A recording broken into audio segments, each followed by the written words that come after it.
साहब ने जबरदस्त बातें की आज, जो मैं बोलना चाहता था, घर से सुन के आया, वो बात शाह साहब ने रखा। और आज मैं कहना चाहता हूं कि मध्य प्रदेश में बहुत बोल चुका हूं, मध्य प्रदेश का भी समय मुझे आज दिया जाए, आने वाले साल मुझे नहीं बोलना।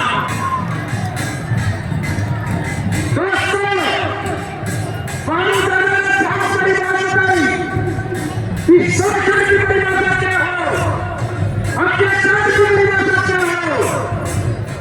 दोस्तों, हम लोगों को बनारस सिखाता है, ये भी अत्याचार है।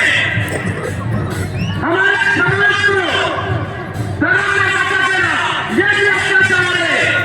हमारे समाज को पार्टियों में बांटा गया, ये भी अत्याचार है। योगी प्रताप की बात करें, हमारे इलाके में आज के तारीख में एक महिला का कम उम्र में पति मर जाता है तो क्या किया जाता है?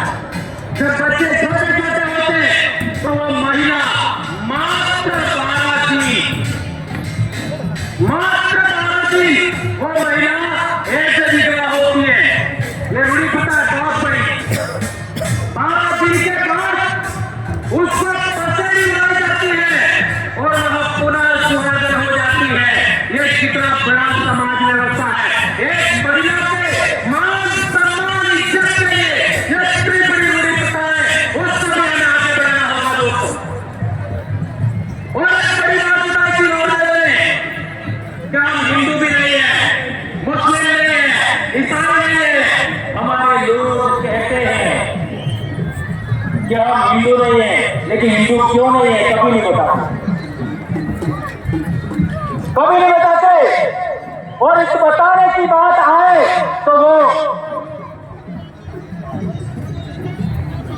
मात्र ये कहते हैं कि आदि हिंदू विवाह अधिनियम हमारे ऊपर लागू नहीं होता।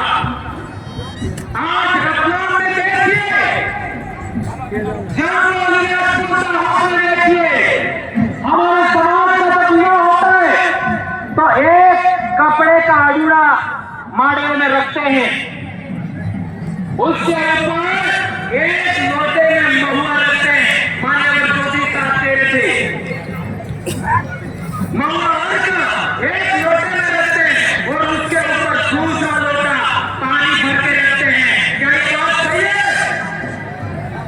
और उसके चारों तरफ ठेला लेने से पहले आरती की थाली से तिलक लगा जाता है धरती माता को।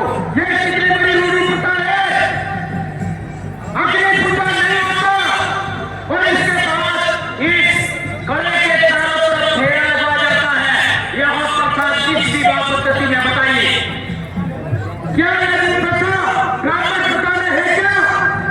नहीं है। क्या ईसाई प्रथा में है क्या? नहीं है। क्या इस्लाम प्रथा में है क्या? नहीं है।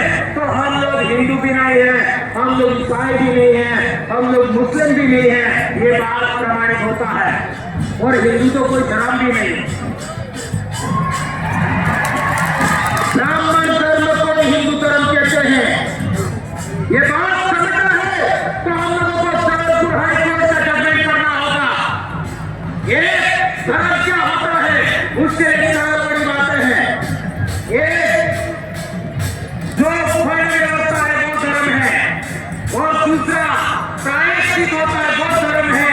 और तीसरा बात है कि हमारा जो क्या कहते हैं आपका पूजा पद्धति का आधार है वो धर्म है। तो हमारे समाज की व्यवस्था के अंदर वर्ण व्यवस्था नहीं होता। ये सुप्रीम कोर्ट ने बोला है। अच्छा, जबलपुर हाई कोर्ट ने बोला जो लोग आपका देश से संचालित नहीं होते, जो रामायण महाभारत से संचालित नहीं होते, जो पुराण से संचालित नहीं होते, जो वर्ण व्यवस्था से संचालित नहीं होते, वे लोग अपनी रूढ़ी प्रथा से, अपने कस्टम से संचालित होते हैं। वो आदिवासी है, वो किसी भी धर्म में नहीं आते। ये जजमेंट में कहा गया है। आज तक हम लोगों को किसी ने नहीं बताया। और एक बड़ी बात, नंदाताई, आज उनका सम्मान हुआ।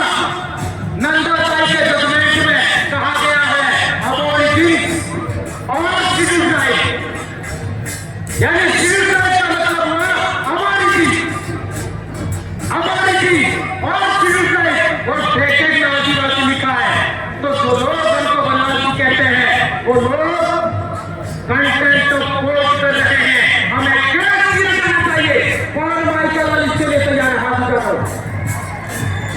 ये कंटेस्ट केस क्यों चाहिए, तो मैं मानूंगा कि नंदा भाई के साथ आपका न्याय होगा। एक और बड़ी बात, हमारे बहुत सारे एक बात आती बिल्कुल, तो कई लोग मेरा विरोध करेंगे।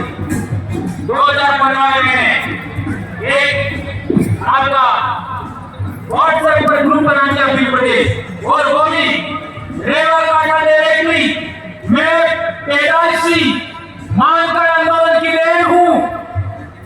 ये खराड़ी साहब पैदाइशी मानकर आंदोलन की देन है, और ये आपका जितना भी दक्षिणी राजस्थान और उत्तरी गुजरात का आदिवासी है, उत्तरी मध्य प्रदेश का आदिवासी है, मानगढ़ आंदोलन की पैदाइश है।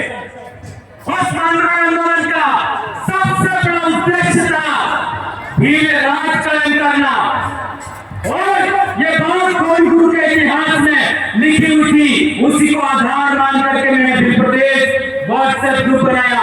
बहुत लड़ाई हुआ, लेकिन लड़ते लड़ते हम लोगों ने आज पूरे इलाके के अंदर ये बात फैलाने में कामयाब हुए। आज मेरे छोटे भाई चेतन वसावा ने बोला, आपने कितने इस्तेमाल किया। मेरे छोटे भाई जयकृष्ण पटेल ने बोला, कितना बड़ा आपने इस्तेमाल किया, और हमारे डामोर सर ने भी बात किया, आप लोगों ने उनको सर हाथों पे रखा।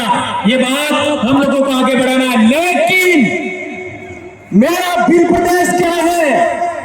मेरा भील प्रदेश एक राज्य से भी बड़ा है। मेरा भील प्रदेश का मतलब है जहां जहां भील राजा हुआ करते थे वो सारी जमीन भील आदिवासियों की है।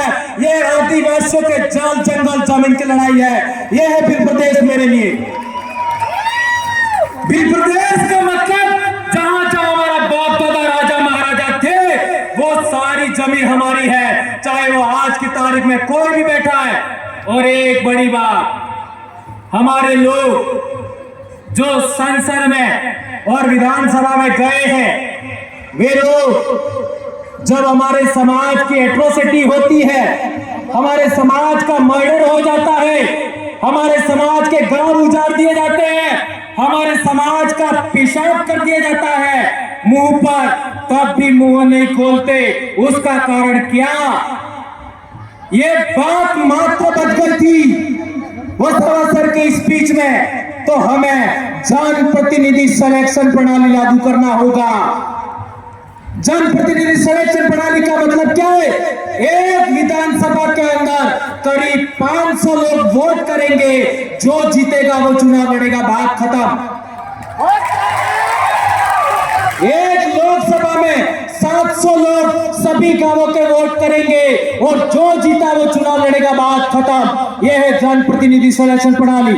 इसी के आधार पर हमारे लोग आगे बढ़ रहे हैं। और एक बड़ी बात कि ये लोग नहीं बोलते हैं, तो क्यों नहीं बोलते हैं? तो उनका सिलेक्शन उन लोगों ने किया है। इसलिए मैं कहना चाहता हूं, आदिवासी क्षेत्र से कांग्रेस भाजपा बॉयकॉट।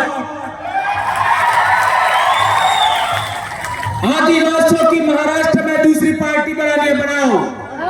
मध्य प्रदेश में बनानी है, बनाओ। गुजरात में बनानी है, बनाओ। जितनी बनानी है बना लो, लेकिन कौन आपका कोऑर्डिनेशन करना, अलायंस करना। लेकिन कांग्रेस भाजपा बायकॉट, खत्म, टाटा बाय बाय। इसी तरीके से आदिवासी एकता कायम करना चाहते हो, रूढ़ी प्रथा बचाना चाहते हो, संस्कृति बचाना चाहते हो, तो तीनों धर्मों को भी बायकॉट करना होगा। प्रकृति धर्म, आदिवासी धर्म, जो कहना कहो, इंडिजिनस धर्म, ट्राइबल रिलीजन 1931 में था, पुनः लागू करो। जो करना करो, जो राय बनती है करो, लेकिन इनको आउट करना होगा, और ज्यादा नहीं तो इस दिमाग से तो आउट करो। मान्यवर चौधरी सर कह रहे थे, मेरी बेटी एमबीबीएस कर रही है, मेरा बेटा एमबीबीएस कर रहा है, एक 9th क्लास में बेटा पढ़ रहा है, तीनों के सर्टिफिकेट के अंदर, स्कूल के अंदर आदिवासी लिखवाया मैंने। और मैंने नंदाबाई का एक रेफरेंस दिखा, वो कोर्ट में का जजमेंट लेके गया, ये आदिवासी लिखा है। और यदि आप नहीं लिखते हो इस पर साइन करो, मैं आपके ऊपर कोर्ट ऑफ कंटेम्प्ट का केस ठोकूंगा। तो तहसीलदार भी डर गया और ये बात हो गया। एक अंतिम बात, हाँ, हमारे समाज के अंदर किसी का विवाह हो जाता है और किसी कारणवश आदमी महिला को दान क्षेत्र न्यायालय नियम दान अटले अनाज क्षेत्र अटले मर्यादा सम्मान, महिला के साथ सम्मान नहीं करे और पोटली पे करके रोज बदमाशी करे, मारे पीटे, तो हमारे महिला को छेड़ा छूट लेने का हक था। Am I right? और छेड़ा छूट का मतलब तारे मारे मामलो खत्म। तने बीसी मળી શકે तो मने महे काढ कोई।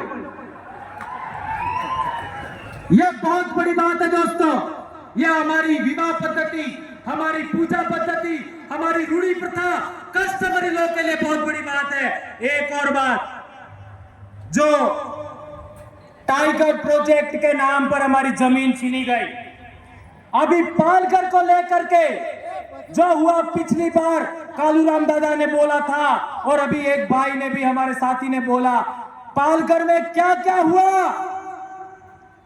स्टैच्यू ऑफ यूनिटी पर क्या क्या हुआ, आपका केवड़िया में आपका क्या क्या हुआ, हसदेव में क्या क्या हुआ, मणिपुर में क्या हुआ। हमारे लोगों को गुमान था हमारी राज्यपाल आदिवासी है, हमारे लोगों को गुमान था हमारी राष्ट्रपति आदिवासी है। क्या किया? सिफर।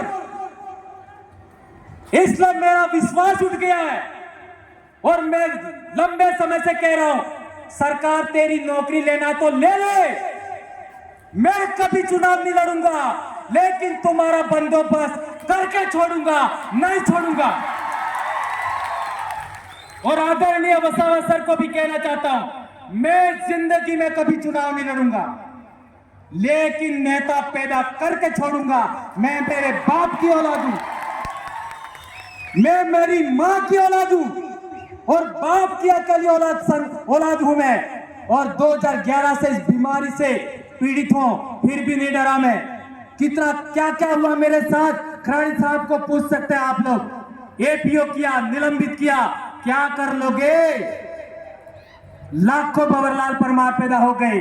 धन्यवाद दोस्तों, आप लोगों ने मुझे इतना बेरहमी से सुना और संचालक भाइयों ने, मेरी बहनों ने, मेरे भाइयों ने और इतना मुझे समय दिया। आपका दिल से जोहार करता हूं। और आज की मेरी स्पीच मेरे आइडल वारू सोनवणे और कालूराम धोदड़े को समर्पित है। जय जोहार, जय आदिवासी, जय बिल प्रदेश, जय भारत। आबू आदि सुमरे, आबू आराज, आपकी जय।